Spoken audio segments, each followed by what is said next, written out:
Protect your DNA. BioPQQ can promote formation of new mitochondria. Infowarsstore.com.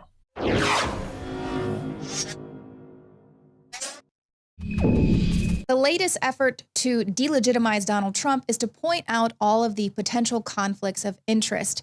Now, it's true, we've never had a president-elect with such a vast global empire, many possibilities and opportunities to mix business with pleasure. Now, for his part, Donald Trump has said that he's going to be putting all of his assets in a blind trust and handing over control to his children to take over his businesses. But even that has some issues, and we're going to get to that. Now, Owen Schroyer joins me. We're going to take a look at the latest big outrage here. I know Friday, kind of over the weekend, a lot of people were talking about Donald Trump is going to work on Celebrity Apprentice in his spare time. Now, obviously, he's the executive producer. He's the one that helped to come up with the idea for the show. But people don't understand there's many different positions that an executive producer would do. Frankly, he's just there to write the checks. He's going to spend zero time on Celebrity Apprentice. But they're trying to make this into some huge scandal. It's not as if he's going to be out playing golf 4 hours a day, 365 days. Oh, no president's ever done that. Right. Well, I'm not surprised that The Apprentice would want him back. If you recall, he saved that television series from going completely under. But as far as his role is concerned, like you said, I don't think it'll be something that takes away too much of his time. At least I would hope, as somebody that supports Trump, that he, pushes that off. He said he's going to put all of his business interests away. He's going to go on to the daytime right. talk, the nightly talk shows like President Obama in his spare time when they've got people being beheaded. But isn't that what this is all about, Leanne? This is all about double standards here. Mm-hmm. That's what we're talking about. And another double standard that I'm seeing is people talking about foreign influence in our election. Exactly. We need to be concerned about foreign influence. Well, now, hold on a second. Let's take a look at the Clinton Foundation. You want to talk about foreign influence? How about all of the foreign money that the Clinton Foundation has taken? Now, we've got a lot of stories, but here's just a few examples. Because since we're concerned about foreign influence with the Russians, let's look at some of the foreign influence that Hillary Clinton is under. Saudi Arabian influence. The foundation disclosed that Saudi Arabia donated between $10 and $25 million. The foundation received an additional $1 to $5 million donation from the Friends of Saudi Arabia, which was co-founded by a Saudi Arabian prince. How about the Moroccan king? Clinton arranged for her foundation to host a meeting in Morocco in return for a $12 million donation from the country's king. The donation came from a Moroccan state-owned mining company, which later received a $92 million loan guarantee while Clinton served as Secretary of State. So a little pay for play there. Right. And then you've got the Russian influence. How about the Russian influence on the Clintons? Canadian leaders of a mining company funneled millions of dollars to the foundation while Clinton served as Secretary of State. At the same time, they needed Department of State approval for the sale of their company to Russia. How convenient. The Clinton State Department approved that deal, which gave Russia control of 1/5 of the entire uranium supply in the United States. The chairman of the uranium mining company donated $2.35 million to the Clinton Foundation without any disclosure from the Clintons. And then just to put a nice bow on it, after Russia announced its intention to make a bid for the uranium mining company, former President Bill Clinton was paid $500,000 to deliver a speech in Moscow. You've also got the Indonesian tobacco pay for play. So there's your foreign influence, folks. Right. You want to sit here and complain about foreign influence on the election. Where have you been for the last decades with the Clinton campaign? Right. And they're kind of testing this outrage. Where was the outrage when we were trying to point out all of the conflicts of interest with the Clinton Foundation? Her biggest contributions there came from people who had business dealings in front of the State Department. So like you talked about, it's the pay for play. And the entire time that Hillary Clinton was out there on the campaign trail, all the establishment media was really going the extra mile to tell everyone that there was no issues there, no conflict of interest. But now it's a huge deal that we have foreign diplomats apparently lining up to do business at Trump's D.C. hotel. They're saying, well, this is crazy. Donald Trump's business dealings are going to test a constitutional limit. We have all these foreign governments. There's actually a Chinese company that holds a lease in one of his buildings. And so when the lease is up, what are they going to do? Is that going to be a potential conflict of interest? And so now there's all of this feigned outrage. Of course, they're also really outraged at the fact that his children are going to have such a pivotal role in his administration.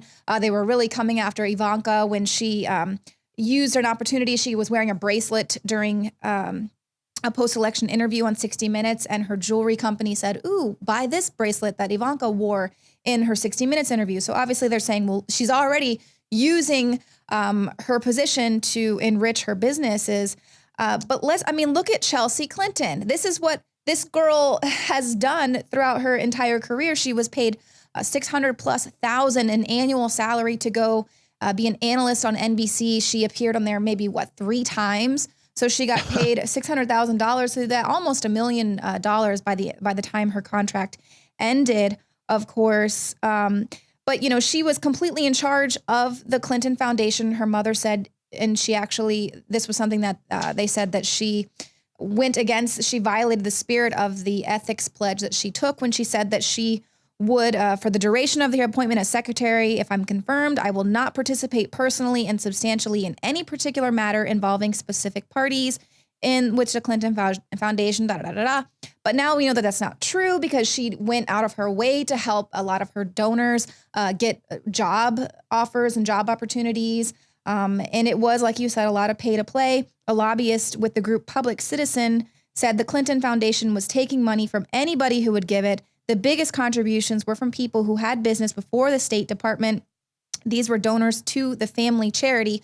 Of course, they called it a charity to have it be a tax exemption. They ended up only giving, 4% or something to charitable causes, but most of it was a way to pay back their big donor. And to buy their jet that they can fly around on and politically campaign. And let's not forget as well, speaking of conflict of interest, that Chelsea Clinton serves on the board of directors for multiple quote unquote news sites. But how about this? Corporate board positions as well with companies who run by her parents' rich supporters. So she's getting all of these job positions on the board. Oh, Chelsea here, because they really truly felt that Hillary Clinton would be the president, and they were trying to, get their foot in the door with her. And let's be perfectly clear, is if you're doing things legally and you're moving money around, or, you got charities and all this, we're not complaining about that. Okay. At least I'm not. I'm complaining about corruption. That's my problem. Corruption is my problem. And then on top of that, the double standards that they want to initiate when they look at Donald Trump. But how's this for irony, Leanne? More than half of Clinton Foundation's major donors would be barred under a new rule. Now, tell me if you believe this.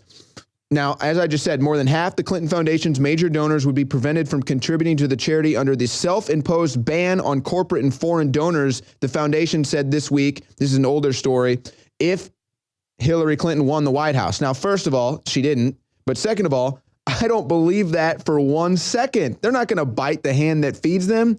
This is the most corrupt foundation possibly ever. And it goes on. Clinton Foundation charity failed to disclose $250 million in foreign government donations. The Clinton Health Access Initiative failed to list $250 million in contributions. That is according to a research done by a government watchdog. Let me quote the exact person here. John Wunderlich, he heads the Sunlight Foundation, which is a government watchdog. He says, even if there had been other organizations that failed to disclose their foreign donors, that's not an excuse for the Clinton Foundation to not disclose their foreign donors, and it is not an excuse for Schneiderman's office to fail to enforce the law. Schneiderman was in the New York government when the Clintons were doing this. So how's that for irony? Well, absolutely. And so here again, they're really talking about what a powerful position Ivanka is going to have. They're saying, it's easy to envision scenarios where other countries are going to be using Trump's children as a conduit to funnel money his way, which, of course, we've seen with Chelsea Clinton. That is not illegal, though. Unfortunately, it's not illegal. The president is exempt from conflict of interest laws. But what they're trying to go after him now is with this emoluments clause. It's an obscure provision of the Constitution. Emolument means compensation for labor or services. The clause says that no person holding any office of profit or trust shall accept any present emolument, office, or title of any kind from any king, prince, foreign state, whatever.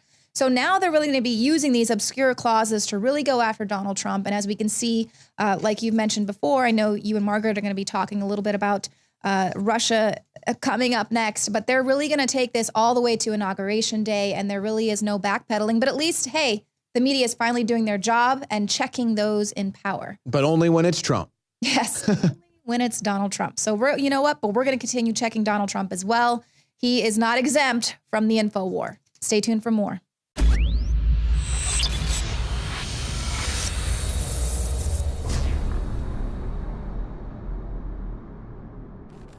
In case you haven't heard, Infowars has become the most influential media outlet in America. We're making freedom go viral. And now we are proud to announce a new weapon in the epic battle against the globalists. Infowars Prime, where you can watch live high-definition feeds of The Alex Jones Show, plus exclusive insider videos from the Infowars crew and behind-the-scenes action. Go to Infowars.com/app and download today. Infowars Prime is available right now for your iPhone or Android. You will have access to exclusive videos that you can't see anywhere else. And that means live coverage of events and breaking news on location as it happens. You can also take advantage of amazing deals from the Infowars store that are only available for Infowars Prime subscribers. That's Infowars Prime at Infowars.com/app. And if you can hear my voice, you are the resistance.